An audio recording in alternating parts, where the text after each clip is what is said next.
নমস্কাৰ সাকসেছ আসাম নামৰ ইউটিউব চেনেলটোলৈ আপোনালোক সকলোকে পুনৰবাৰ স্বাগতম জনাইছো পুনৰ গুৱাহাটী হাইকোৰ্টৰ ফালৰ পৰা ড্ৰাইভাৰ পদ মুকলি কৰিলে তো এখন হৈছে অফিচিয়েলি এডভাৰটাইজখন তো 20 ডিসেম্বৰ 2024 এই এডভাৰটাইজমেন্টখন ইস্যু কৰিছিল তো ইয়াৰে যে অনলাইন প্ৰক্ৰিয়া হেতু ৰাখিছে 27 ডিসেম্বৰ 2024 তো 27 তাৰিখৰ পৰা আপোনালোকে ইয়াৰে অনলাইন এপ্লাইখিনি কৰিব পাৰিব আৰু লাষ্ট ডেটটো ৰাখিছে 11 জানুৱাৰী 2025 তো আপোনালোকে এই সময়খিনিৰ ভিতৰত আবেদন কৰিব পাৰিব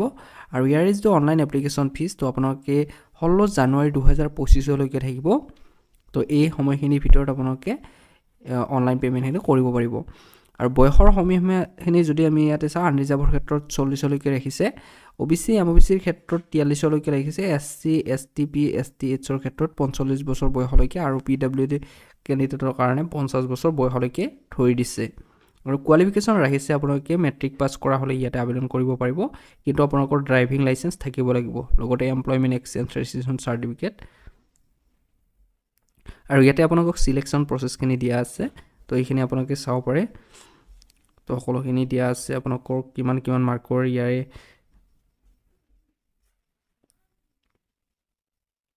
তো হাউ টু এপ্লাই তো ইয়াতে অনলাইন এপ্লাই কৰিব লাগিব তো আপোনালোকৰ ফটোৰ সাইজ কিমান হ'ব লাগে লগতে সিগনেচাৰৰ সাইজ কিমান হ'ব লাগে তো সকলোখিনি উল্লেখ আছে তো ইয়াৰ ইজ দ্য অনলাইন পেমেন্ট বা এপ্লিকেশন ফিজ তো হেতু আপোনালোকে এসসি এসটিপি এসটিএইচৰ ক্ষেত্ৰত 150 টকা ৰাখিছে আৰু যিখিনি আদাৰ ক্যান্ডিডেট তো তেওঁলোকৰ কাৰণে 300 টকা ৰাখিছে তো যিখিনি বন্ধু বান্ধৱী আবেদন কৰিম বুলি ভাবিছে তেওঁলোকে ফুল এডভাৰটাইজমেন্টখন এবাৰ ভালদৰে চাই ল'ব অফিচিয়েল ৱেবসাইটত গৈ তো ভিডিওটো এইখিনি আছিল ধন্যবাদ